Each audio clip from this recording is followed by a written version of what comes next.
I'm not worthy. I gotta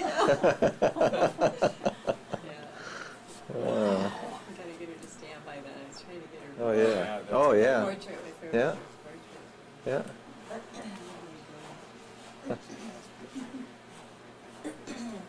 Yeah, that was a painting I gave to my Aunt Vera, that painting behind me. Oh yeah. I don't know what became of it after that. Yeah. My Aunt Vera had And she worked in. Really?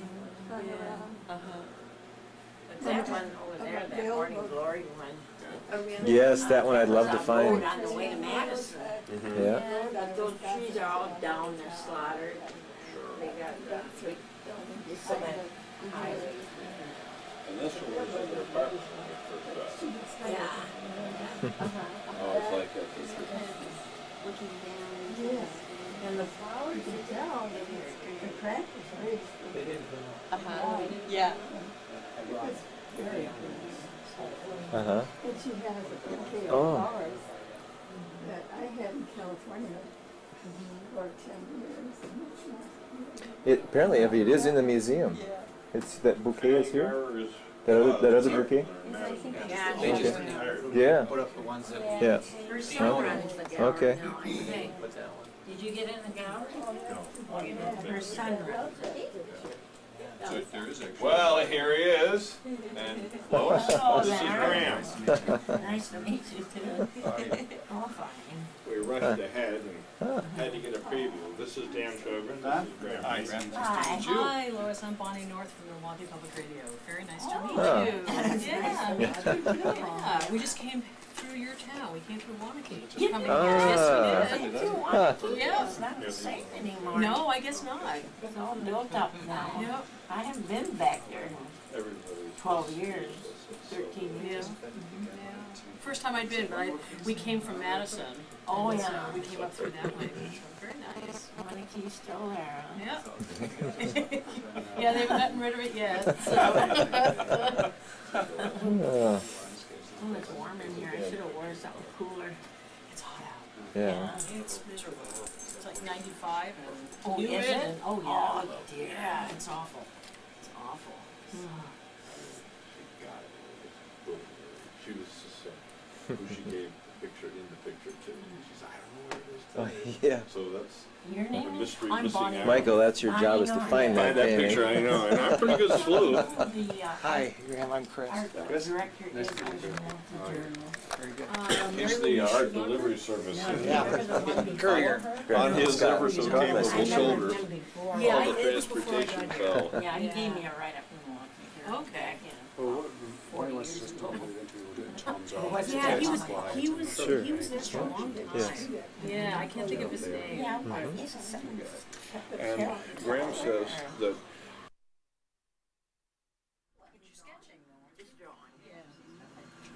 I don't know, you didn't all paint it not too long ago, you said. Yeah, I did, but they closed the studio down, so Yeah. don't paint. My apartment is too small, Yeah. like a clothes closet. But you're looking for new painting space though, right? So Yeah, I am. I'm looking for more space.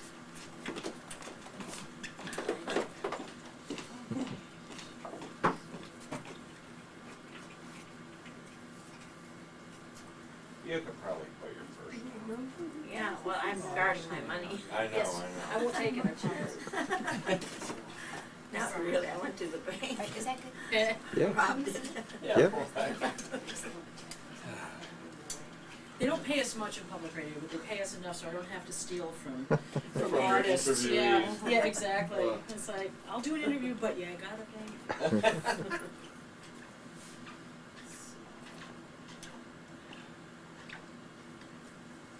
Look at my shoes. Well, they look pretty good, except they're a little worn there. You know what? Can you just push that? Or I'll just grab this chair. And I'll sort of sit in between you so I can go back and forth. And we'll get Graham here. Yeah, I'm still setting levels and stuff. So not a rush. No rashes. No rush. It's too hot to rush. It's way too hot to rush. Be a jack of all trades to do this. All right, this is a test. And we're setting level. Lois Ireland's Zwettler, right? Zwettler. Zwettler. Okay, I'll make sure I said that right. Zwettler. Test 1, 2. Test, test, test. Can you just tell me your name and where you're living or something so I can just make sure I have a good level? Okay, I'm Lois Ireland Zwettler. I'm from Hastings, Minnesota, and I live in a third floor apartment. But you're originally from Wanakee, right? Yeah, Yeah. originally from Wanakee, yeah. Very cool. Okay, and Michael? You know what, Lois, Oh. that's okay, not your fault. There we go. I'm Michael Hall from the Detroit, Michigan area, actually from the tiny town of Hamtramck. We are big fans of Lois Ireland Zwettler's paintings. Hamtramck, that's a great name. Yeah, it is. It really is. And It's a tiny little city, completely surrounded by the city of Detroit. It was incorporated before Detroit was and has remained its own little small city through the whole history of the 20th century. So Very we cool. are in Hamtramck, but we usually have to preface that by saying the Detroit area. right, Otherwise so people know where you are. Exactly. Yeah, okay. Good, well, I know who you are, but I just want to set a level. Just talk, say anything, how's the bike riding, whatever. It's hot today. Yes. Okay. I'll go for a bike ride tonight. All right, yeah, oh my goodness, yes. So, all right, first thing I'm gonna do, everybody, is I'm just gonna get room tone, so that means nobody talk for about 30 seconds, all right?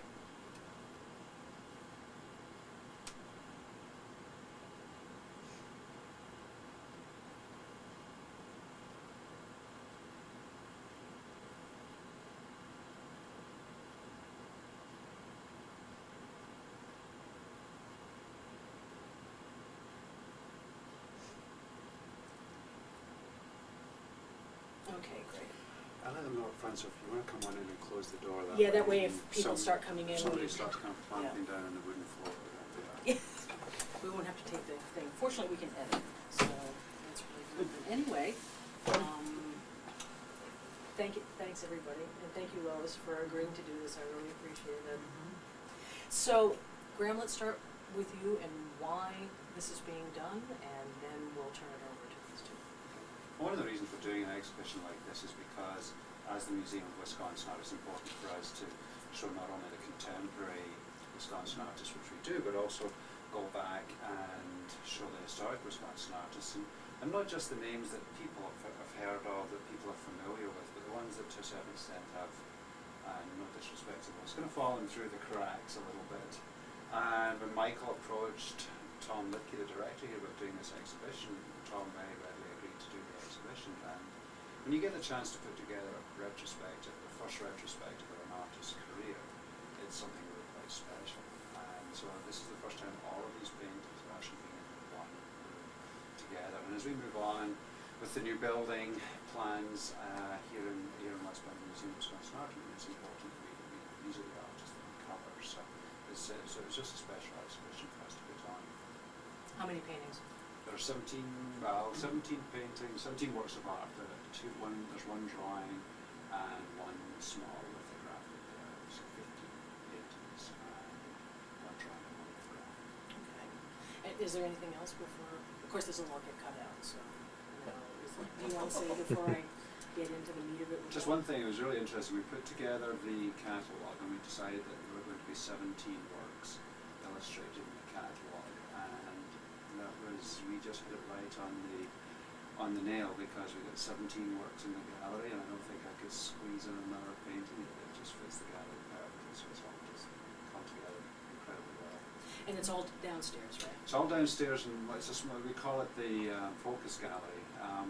It's the smaller gallery on our low level, but yeah, it's part of what we call a Focus Gallery. So we're doing 6 shows in there this year, and we'll do 4 in there next year. Small, either 2-person or 1-person shows, often with a more historical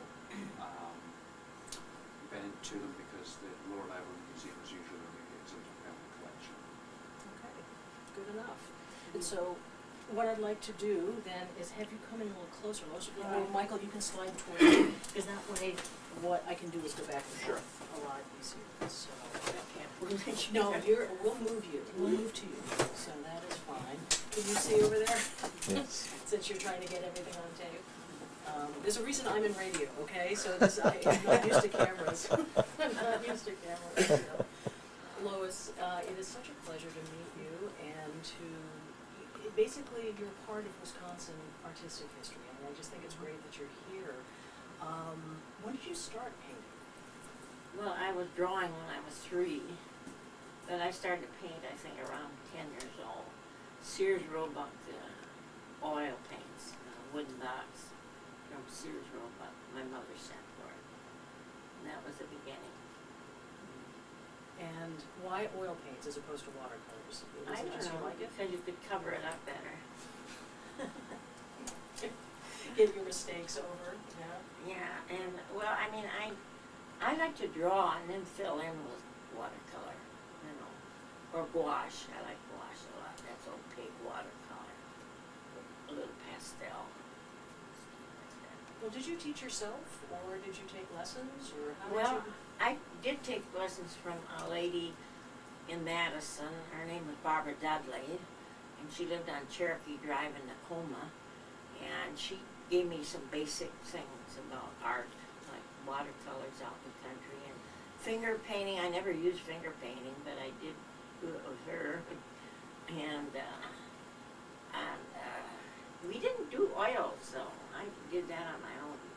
And taught yourself. Yeah. That's quite a technique to teach yourself, because I've never been able to figure it out, you know. There's the palette, there's the brush, there's dealing with the turpentine and all the different colors, you know, all of that, and setting out the background. It's interesting that you did it all on your own. Yeah, I did. Yeah. So, what about the rural art program? When did you find out about that, and how? Oh, well, my sister Catherine was responsible for calling up John Stewart Curry and getting me to his studio. And my folks used to eat at Jack Burke's Steakhouse in Westport, and I had a painting of a duck going up out of the water. And Curry saw that. John Stewart Curry saw that, and he said, "Have that girl come and see me." But we didn't hear from him, so my sister called him up, and after that, it was history. Well, when was that? When did she call him up? Oh, let's see, that was in, I would say 1941. Okay. And so, you were how old? I was if I may ask. 15. Okay. Yeah, so and you'd been painting since you were 3? Yeah, well, drawing. Drawing, actually. okay. Yeah. And so tell me about being part of that program. What was it like? Oh, it's very nice. There were artists from all over the state, you know, and they were very good artists, very good. Especially, I think, Leela Smith and Clarence Moniger was the other one. They all were excellent artists. And it was really nice to have that show. And Curry was there, and John Barton, and then they had photographers all over the place. And I thought, my God, I felt like Britney Spears or something. I should have said that. No, that's great. Better dressed, though. Yes. Exactly. So did you sell anything in that show? Yeah. Yeah? What was the paintings well, let me start that again. Which paintings sold? Well, I kind of remember one was a church picnic with hundreds of people in it, and that one sold to the schools, and Recess with the Catholic Church and the old Catholic school in Wanakee, with the kids running around outside with a nun walking up the sidewalk in her black outfit with the kids following the nun up the street. Now, I don't know where that painting is. I heard it was in a gallery near Madison. And I know, that's what I heard, what became of it. Well, how much money did you make? Do you remember? Well, I made $125 to $150 a painting.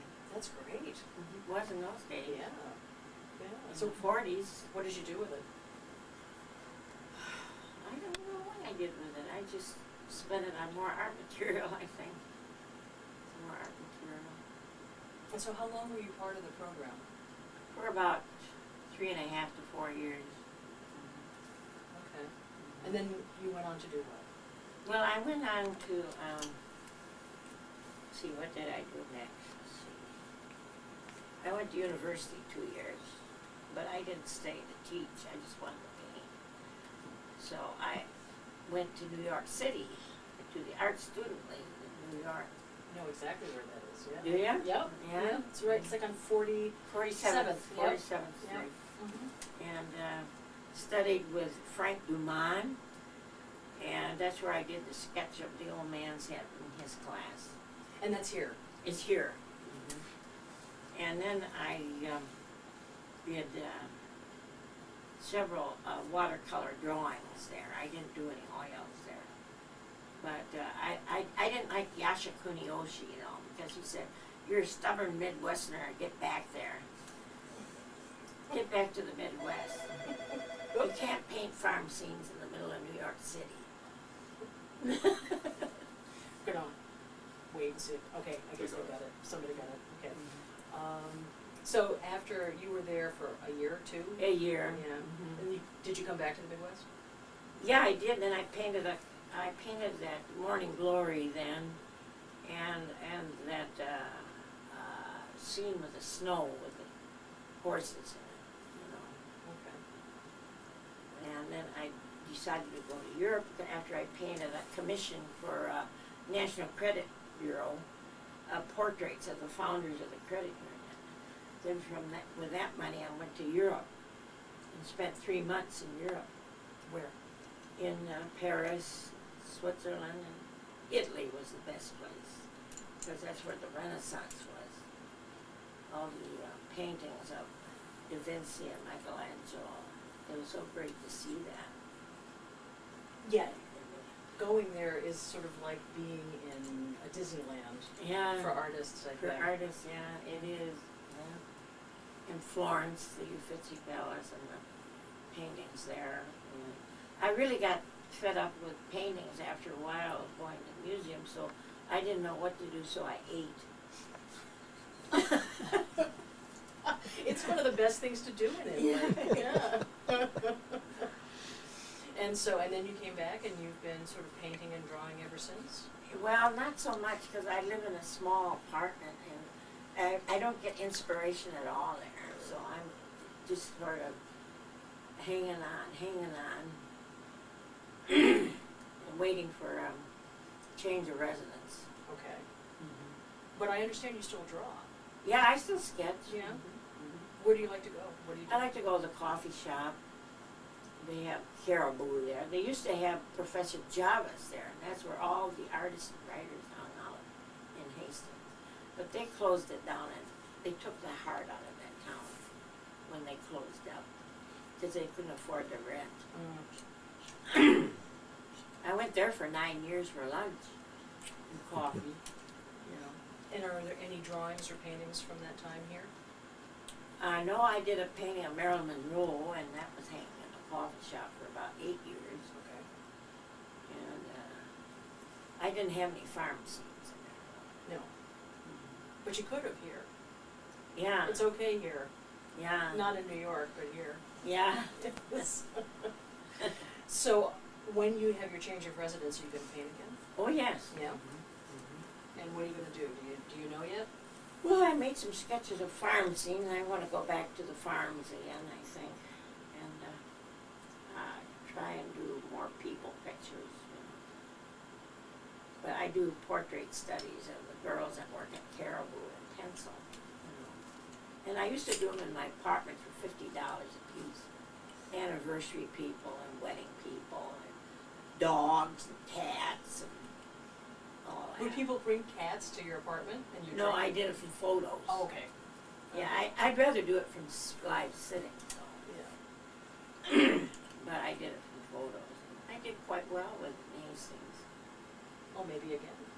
Well, maybe again. Maybe again. So of the paintings and the other works that are here, what's your favorite?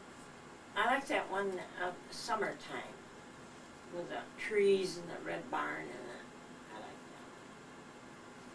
that. The summer scene. Yeah. Even though it's hot. Yeah, even though it's hot. Like we are. Cool in here though. Oh, much better. Well, Lois, thank you so much for taking time and for your whole life's work. Well, thank you. Wonderful. Okay, so now we'll move to you, and I'll cut all of this together once we, yeah, okay. Once I get back, it's the magic of post-production. What was that? Yes. What? I was going to say, maybe ask Lois's recollections of John Stuart Curry. Oh, okay, we could certainly do that, yeah. And, well, that would be fun. Why don't we do that? So, Yeah, he was a kind man, and he was kind of shy. I thought he was pretty shy. But I walked into a studio and I saw these paintings and I thought, oh my word, if I could paint like that. Curry's work. what was it about it that just excited you? What do you think? His big figures and big paintings. I never had room to do big paintings, but I always wanted to do large paintings, but I never had room. But I liked Curry. He was very good critiquing the art at the real art shows. You know. He did a good job critiquing the paintings that came in from the farmers and the other townspeople. You know. It was good. What do you think you learned from him? Well, I kind of copied his style in a lot of my work because I admired him and worshipped him so. I really worshipped that man. When he died at 46, I thought the whole world had crashed. Really. Yeah, very young. Very young.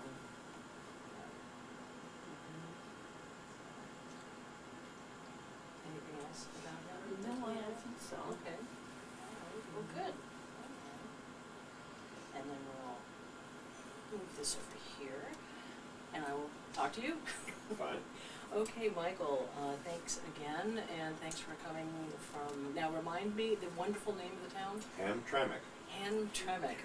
What a great name. It is a great name. What a great name. So, how did you get interested in the Rural Art Project and Lois's work specifically?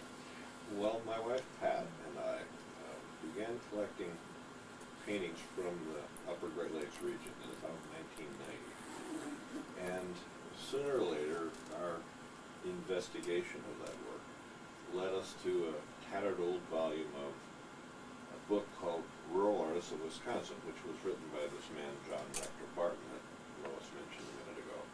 And Barton was a rural sociologist, and he was really one of the two driving personalities behind the Rural Arts program. And he worked out of the agriculture school at the university, and in a simplified scheme, his vision had everything to do with a dream that Wisconsin, rural Wisconsin and urban Wisconsin, should become more integrated and united in a time period where he honestly thought that rural Wisconsin was being literally locked out of the 20th century, locked out of the modern time. So his idea was that art, and this is a very interesting idea, that art would be the glue that could connect Wisconsin, the two Wisconsins, back to themselves and become one. So he brought John Curry in to be the director of the program and be, in a sense, the artist in residence.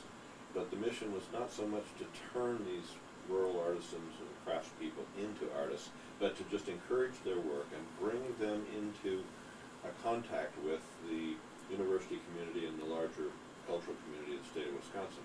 So that's exactly what he did. He set up the instruments in terms of the programming, and Curry was the agent. He went to the little villages and he talked to the artists and he encouraged their work and brought them together as a community, and Lois just described that community. So once we found this book, we found this name, Lois Ireland, copiously loaded through the text in this book because our guest here was really the poster girl for the movement. She was so young when she joined it. She was so talented.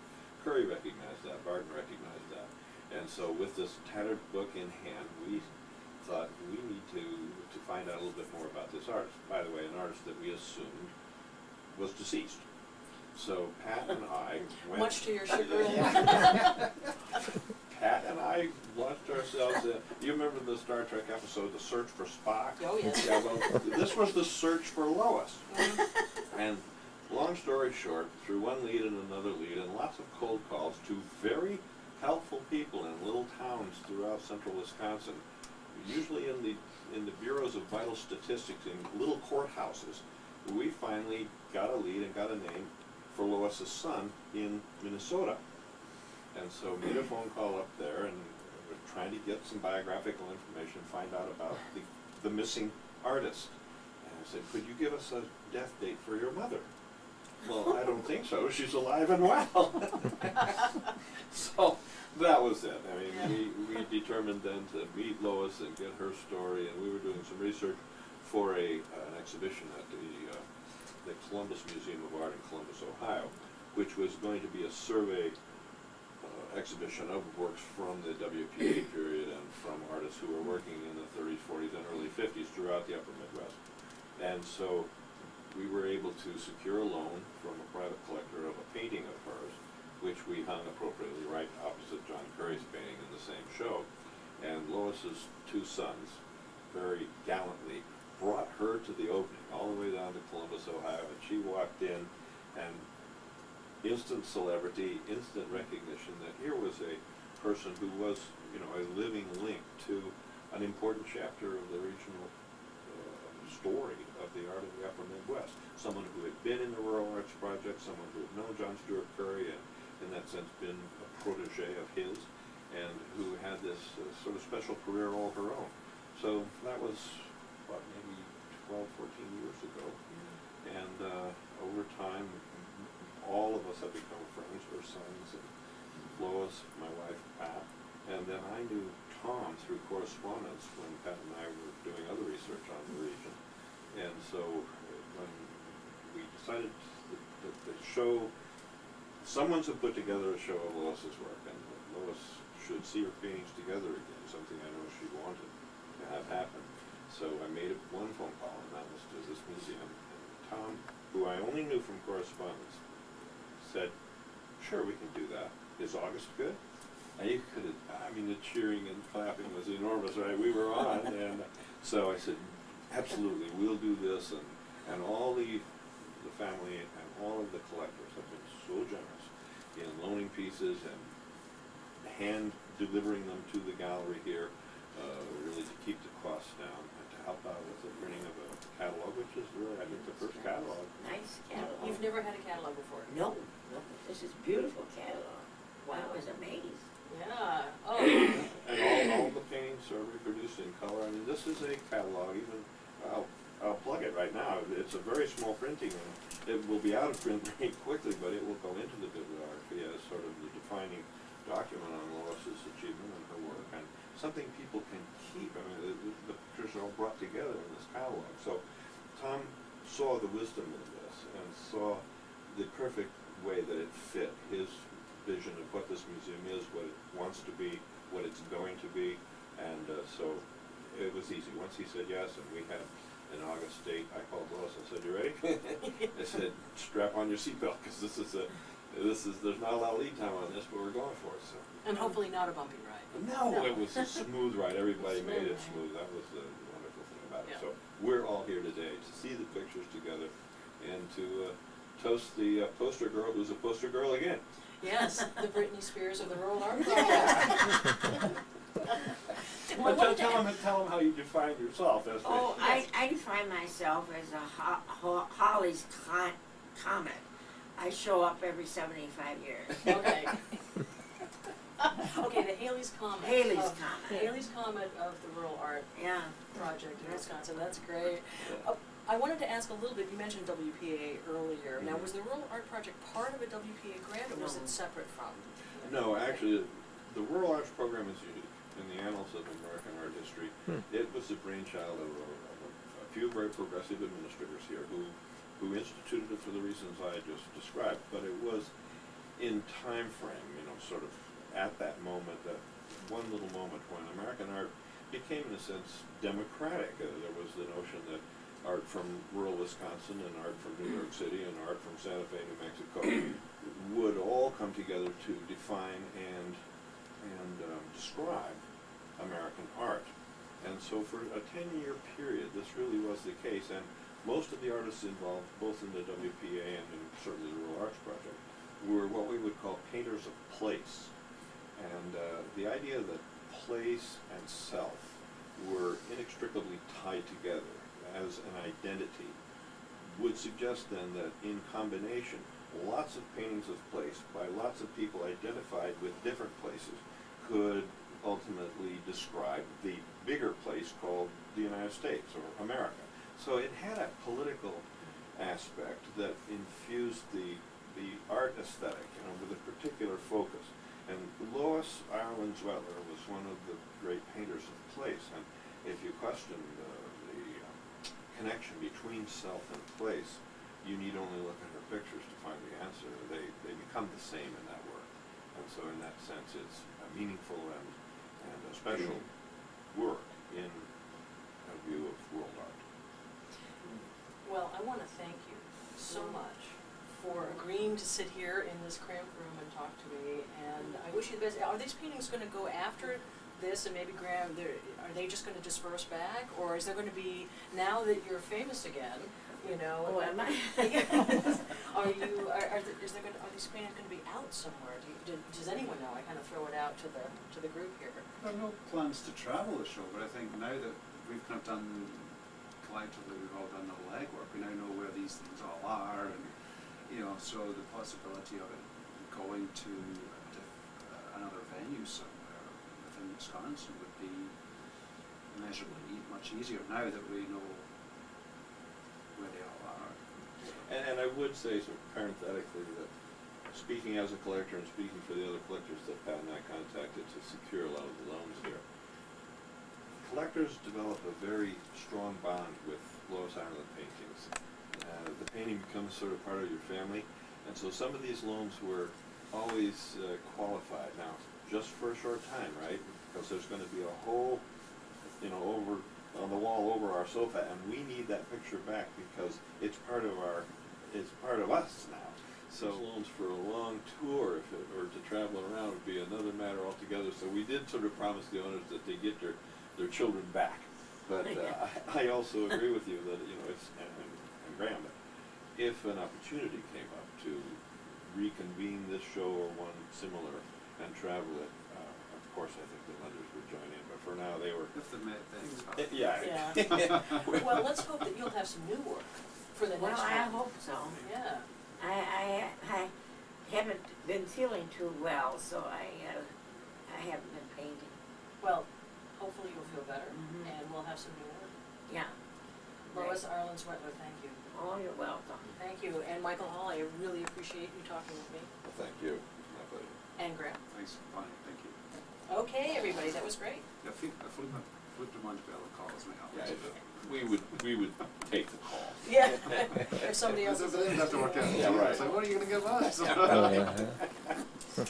There's a Rembrandt we probably could work something out Yeah, on exactly. a little loan. Yeah, Exchange. do a little exchange for that, you know.